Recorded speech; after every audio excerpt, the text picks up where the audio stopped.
Hello and welcome to another episode of A Coffee with Chris. As always, brought to you in association with Big C, our local cancer charity who help local people affected by cancer, and proudly sponsored by Hill Coaching Company, here to help you become a better version of yourself today. Now, let's welcome today's guest, Managing Director of Semibold. I call him the website wizard, Todd Pitcher. Todd builds, and I quote, shit hot websites that get you more sales, bookings, and inquiries. Todd, there is no better place to start than that. How can business owners achieve that as soon as possible?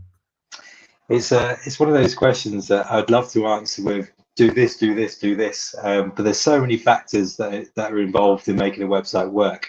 But if I had to pick one thing that I would say all businesses should consider is who are your customers and what do they want to know from your website? So, for example, if we take an engineering company, the customers are going to be potentially other businesses. They are going to be looking for what services you offer and why to choose you. And generally, for most service-based businesses, that is the crux of what you need to do. You need to say, this is who we are, this is why you should choose us, this is why you can trust us.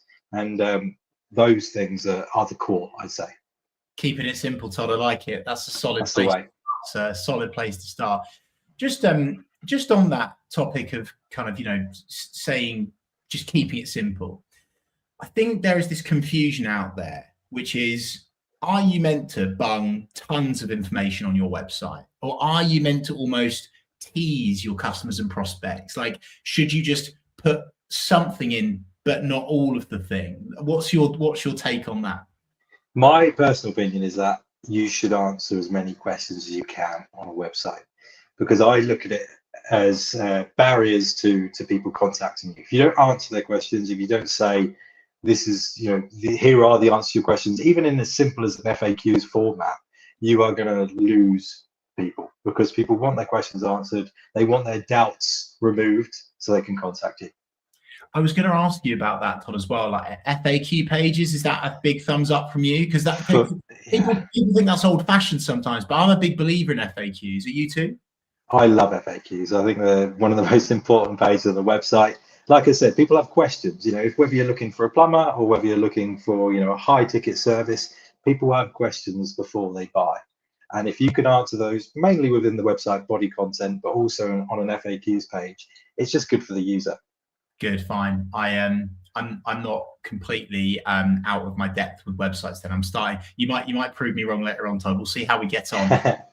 Todd, I think this question is going to essentially be a moment for you to reel out the list of things that businesses are getting wrong with their websites. Like, what are the key areas that you see business owners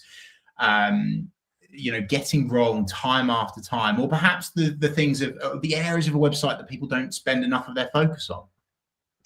So, I mean, there's always the fundamentals, just making sure your website is easy to use and easy to navigate. For example, mobile responsiveness and responsiveness across different devices. That's a big one. It's a must-have. I can't believe I'm going into 2025 saying that, but it's a must-have. That's one thing. And it's also just a lack of clear purpose within the website. What are you trying to do with it? Who are you trying to reach? What is the goal? That, for me, again, it ticks off so many different things, but everything about a website should have real purpose. So for me, that's where a lot of businesses are lacking. Is too many pages a problem, Todd? Because I see now there seems to be this trend where it's all on one page, right? And I personally quite like that. I think it's user friendly. I like the flow of it. It works for certain types of businesses, perhaps not for others. So what's your take on pages, Todd? Should there be lots? Should there be one? Or does it depend? The big thing is it's got to have a purpose. Every page has to have a real purpose. So whether a website has 100 pages or 2, both could be right, depending on the business and depending on the information they have to get across. From an SEO perspective as well, generally it's harder to rank websites with fewer pages, especially one-page websites. So I would say that in most cases, if you've got a genuine reason to have a page dedicated to whatever the information is, whether it's a page about a specific service, FAQs, as we mentioned, if it's got a real purpose, it should be there. You've mentioned that word SEO, Todd, and we're going to get onto that actually in just a second. But beforehand, I want to sandwich something else in. You've said this word purpose, purpose, purpose, purpose. Yeah. And I love that. How do you take your clients on that journey of understanding like what their website is doing on that purpose level? Like, how do you achieve that with your clients? It starts with some real top level questions, simple stuff that most businesses probably do know but don't think about. It is things, as I've mentioned, like who are your customers? What do you want to service them with? What do they care about? What area do you want to provide that service in? You know, for example, if it's a physical service like a home service business, and those things initially will tell me enough to look at their current site and think, does it actually do that? Does it tick those boxes? If not, then again, we need to go back to that purpose statement. Understand what is the point of the website. If it's not doing those things, if it's not speaking to the people you want to speak to, you need to revisit the purpose and deal with it. I love that, Todd. I think that's absolute magic, and people can take a lot of gold out of that. I spend my time consulting and coaching and managing various social clients where I'm constantly telling them, like, just keep it simple. Yeah. You know, it doesn't have to be war and peace. It doesn't have to be all of this fluffy stuff. Just like, what do you do? How do you help people? Right. And just focus on those two things. So I'm totally on the same hymn sheet as you, which is a good start because you're way more intelligent than me. Todd, let's go into SEO now. I want to ask you, what are the SEO traps that businesses are falling into with regards to their website? Because it's just, for anyone that's not in the digital marketing game, SEO is an absolute minefield, right? And let's be honest, it is an industry that is littered with cowboys that are trying to sell people something that they don't need. So I really want you to kind of impart as much wisdom, advice, support on this area of SEO websites. I mean, take as long as you want on this, mate, because I'm all ears myself as well. So when it comes to SEO, I think the biggest thing that I see, and it's a small part of SEO, but the big problem that I see again and again and again is clients that have attempted to do their own SEO. Fair enough. But what's happened as a result is they've taken the knowledge that they have and made decisions and actions that probably actually damaged their SEO potential. So a good example of this is, let's take the example of a plumber in Norwich. If a plumber in Norwich was to try to rank for those keywords, what they would do is they'd stuff their keywords across all of the pages on their websites, across all the meta descriptions, titles, H1s, etc. And then what you have eventually is you have multiple pages on a website all competing for the same keyword. This is known as keyword cannibalization. And I've seen cases where this has happened, and it's through good intentions where people have tried to rank for specific keywords, implemented it across all of their site, and they've not had a single page rank for it. And there's actually an example probably a year or so ago where do you know what, there was actually a plumber, not in Norwich, I think they're in Kings Lynn, came to me with the same sort of issue. And I said, yeah, I can see some obvious issues here. These are the things that we need to do. And that was one of them. We needed to strip back the pages with all those keywords in. I took care of that, and instantly their homepage started to shoot up the rankings because it was focused. So that's a big one. Yeah, that's good, Todd. That does make sense to me legitimately. So thank you for making that simple to understand. Again, similar to my last question, how do you approach SEO on websites for your clients? Is there kind of like a 1, 2, 3 step process that you do to kind of get your teeth stuck into anyone's website that makes it easy for them to understand and make those changes that have immediate impact? Yeah, so when I take on a project, one of the first thing I speak to the clients about, as I've mentioned, customers, services, etc. And off the back of that, I then start to think about SEO and think about what sort of things we need to be found for. And I'll keep using the plumbers in Norwich reference because it's a nice, easy one. If they're a plumber in Norwich, we know we want to be found for things like local plumbers in Norwich, heating engineer in Norwich, etc., etc. What I'll do then is do some research into the competition for those keywords, understanding what the competition are doing, what websites are ranking, why are they ranking, and taking some inspiration from that and putting that together to form a plan for the new website. We'll then look at content writing, because the content for me is absolutely so important, and it's the thing that should be done first. look at content writing. We'll write the content, and then we'll build the website around the content afterwards. So a lot of people ask me, Todd, well, can we get started about the content, because we're just keen to see the designs and stuff? And I say, well, yeah, you can, but it's not going to end up being as effective as if we deal with the content first, because at the end of the day, pretty pictures and design isn't what's going to sell to someone. It's the words that's on the page that make the difference.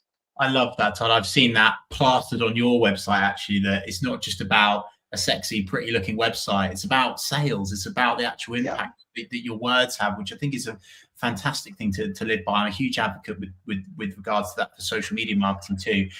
Todd, I'm going to ask you not a yes or no question, but a fix it or bin it question now. And when it comes to websites, at what point do you say RIP, it's time to bin this site and start again? And at what point do you say, oh, actually, no, let's fix this website. The key pillars are in place and we can make a good go of this. Like, what's your fix it or bin it takes? There are so many factors that could influence that, but one of the big ones that I see is to do with how up to date the website is from a technical perspective. I had a client come to me 2 weeks ago, an accountancy firm came to me with a website they wanted to do some updates on. I looked at it and all of the back end was a complete mess. It was absolutely exploding with plugins. They were super out of date. The PHP version was so out of date. Everything was just going wrong. And I said, look, I can make some updates to your website, but I can almost guarantee in the next year to 2 years, your website will break.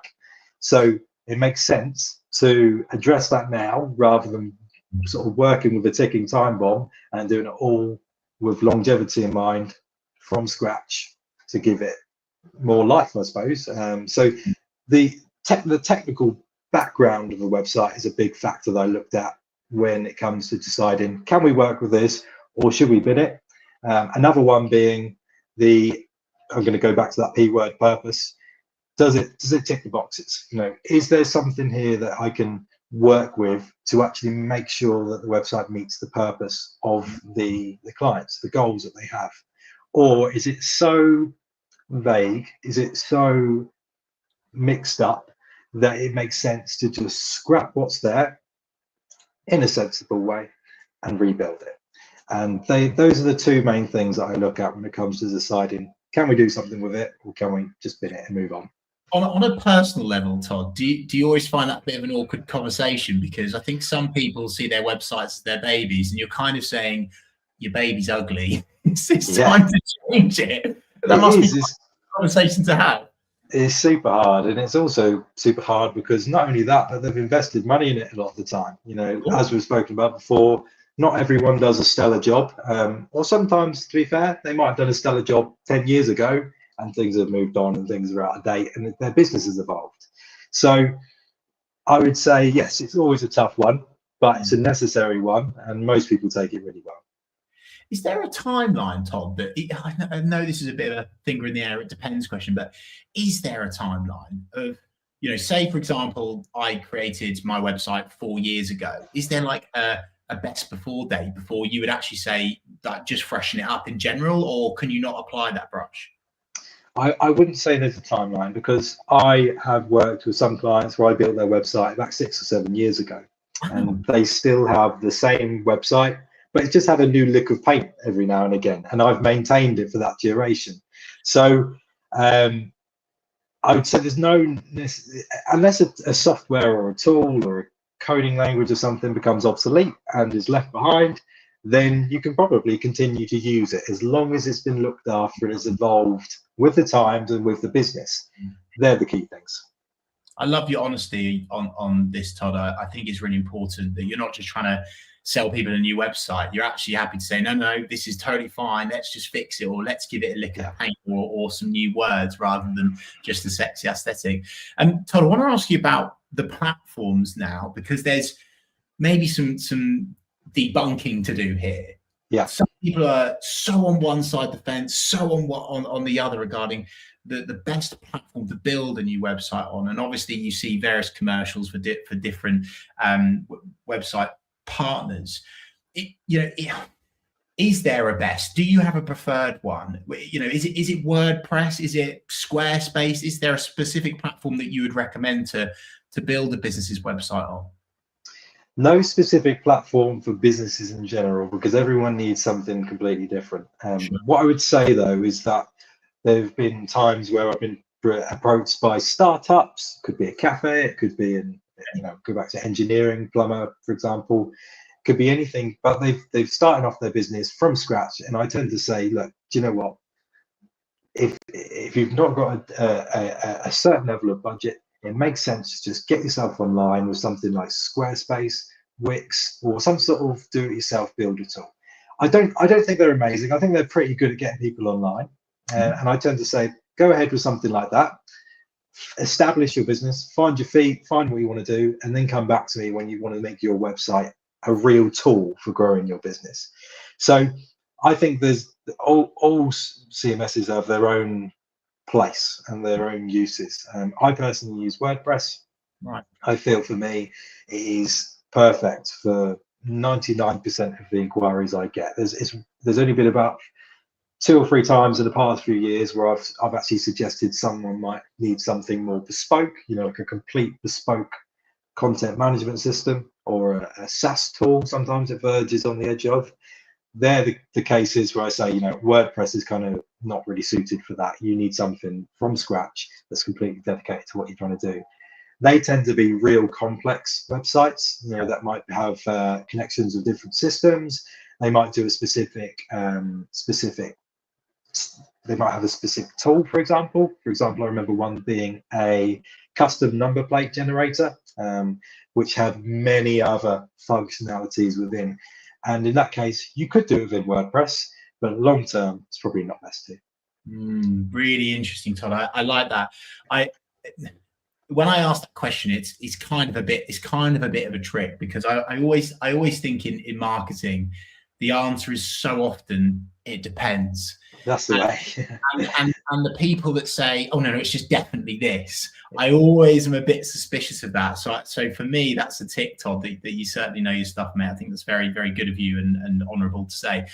Todd, given that this is a show where we try to incorporate conversation around social media, what's your thoughts, your feelings, your reflections on what an optimal relationship, what high performance looks like with regards to websites and social media and the relationship between the two? Because in our world, we are more often than not funneling people to a specific website page, an article page, contact page, a lead funnel. It could be anything on a website. So I'm really intrigued to hear your thoughts on kind of social media and websites and how those two can live together effectively.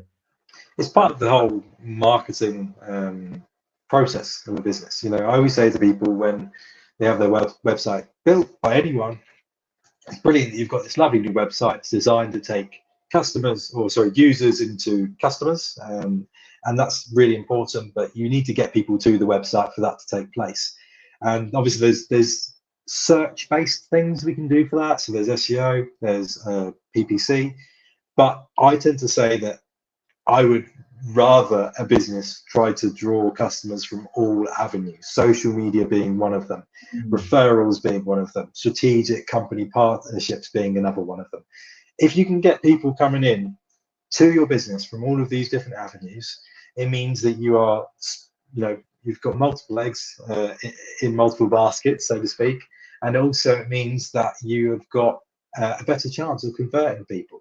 So social media is a massive part of that, because that's a good way that you build up your brand. It's a good way to direct people to the website. And if you've got people that are already semi-warm when they're going on your website after seeing you on social media, seeing your updates, etc., you've got a way better chance of converting them into a customer. Yes. Well said, Todd. I like it. Something else that's popped into my head.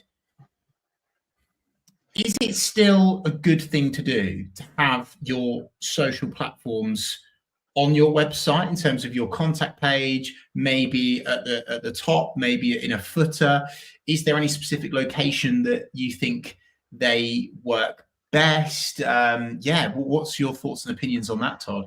Yeah, I think it's always good because it shows more credibility. This is a big thing that people are looking for when it comes to searching for businesses. They want to know that they're credible. And if you have your social media accounts on there with the ability to someone to quickly click on it, flick through a couple of posts, see you're active, seeing that you're posting recently, etc., I think that just shows your credibility. In terms of location on the site, it depends on whether social media is a big part of that business. For example, I've seen certain contractors that don't really need social media too much. They might have a LinkedIn page, but then I've seen other businesses that their TikTok, their Facebook, etc., is a huge part of their business where they get loads of custom. So that should be more prominent. So it depends on how important social media is to that particular business. Interesting insights. Thanks, Todd. I appreciate that. Todd, what would you recommend to a business owner who's currently not making a dime, not making a penny, a dollar, a pound, a euro out of their website? How can people increase their sales, their revenue, their profits through their websites in 2025? Like, how can people go about that? I'm going to go back to that word again, purpose. Look at your website. Is it doing what you want it to do? Is it fitting with your purpose and your goals as a business? You might have goals in that year to work with a specific type of client or a specific category of person.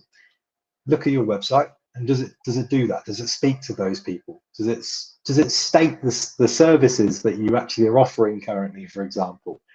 Is it up to date? They're the things that you should be looking for. And then if they don't do those things, address them. That's how to make money from your website. That's good, Todd. And what about inquiry forms, or I hate saying lead funnels, kind of gives me the ick, but are those things effective to drive sales, or does it need to be a bit more smooth and seductive? Again, it depends on the business, but I'd say that with most businesses I work with, a standard clean inquiry form backed up with good testimonials, explanation of the work that you've done, portfolios, etc., all those credibility things is enough. Just keeping it nice and simple, first name, last name, email, phone, and a couple of other fields depending on what the business is. Amazing. Todd, I've said that word. I've said what gives me the ick. I'd love to hear what gives you the ick when it comes to websites. What are your top icks? How many have you got for me, my man? So I've mentioned that the words are the most important bit, and I still believe that. The design is there to support the words and make everything come together.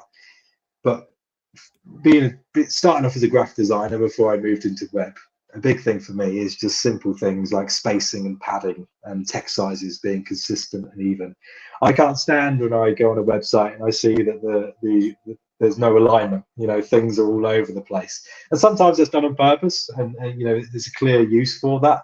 But I'm very much a nice, neat style designer that likes equal spacing, nice straight edges, etc. That for me is probably my biggest ick, a lack of consideration of consistency. That's the big one. I'm the same, Todd. I look at a website or even a social media page or their social content or their design, and I just think it's one of those marginal gains that just makes a difference. It's first impressions, isn't it? And when that is shoddy on a website, I can totally understand why that gives you the ick, and I'm sure it gives many other people the ick as well. Todd, thank you so much for your time, for your wisdom, for your insights today. You and I have been laughing because we've been trying to get this booked in for a while, which is good. We're very busy. Todd, where can people do business with you? So best thing to do is visit my website, believe it or not. I've got lots of information on there about the type of work that I've done, my services, but many of which I've spoken about today. That's the place to find me. Amazing. Todd, thank you so much for coming on today. Massively appreciate it. No problem. Thanks, mate. And thank you so much to everyone watching live, listening back, watching back. Let us know your thoughts, feelings, and reflections on this. And hey, why not drop a comment in below and ask a question to Todd? I'm sure he'll happily share as much of his advice and support as he possibly can in his very busy schedule. Thank you once again for tuning in to A Coffee with Chris. A massive thanks to our charity partner, Big C, who help local people affected by cancer, and our sponsor, Hill Coaching Company, who are here to help you become a better version of yourself today. And I'll see you this time next week for another episode of A Coffee with Chris.